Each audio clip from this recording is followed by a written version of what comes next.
जय स्वामी समर्थ। आज आपण तुरीच्या शेंगाची आमटी बनवणार आहोत। तर आपण हे तुरीचे दाणे काढलेले आहे, हे छान भाजून घ्यायचे आपल्याला आणि मेथी छान कापून घ्यायचे। हळद लागणार आहे आपल्याला आणि जिरं, छान वल्या मिरच्याचा ठेचा आणि लसणाची पेस्ट। चला तर मग आपण आमटी बनवू। त्याला आपल्याला मिक्सरमधून काढायचं आहे। चला तर मग। नमस्कार। आपण आता तुरीचे दाण्याची पेस्ट काढलेली आहे। आता आपल्याला जिरं टाकायचे आहे।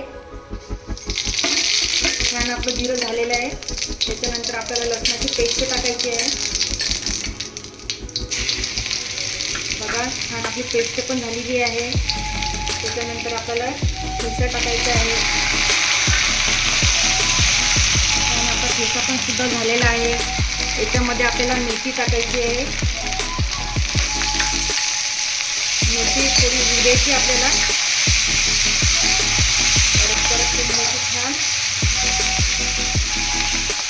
खमंग वास येत आहे बघा। याच्यामध्ये आपल्याला हळद टाकायची आहे। हळद सुद्धा छान उडायची आहे। त्याच्यानंतर आपल्याला तुरीच्या दाण्याची पेस्ट टाकायची आहे। हे छान परतून घ्यायचं आपल्याला।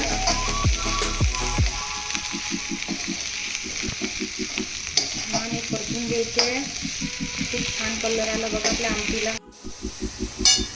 आता आपल्या चवीनुसार मीठ टाकायचं याच्यामध्ये आणि गरम पाणी टाकायचं आहे। छान गरम पाणी टाकायचं याच्यामध्ये।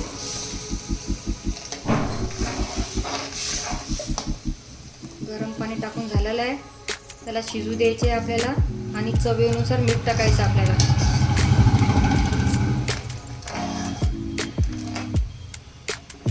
झाली आपली आमटी तयार।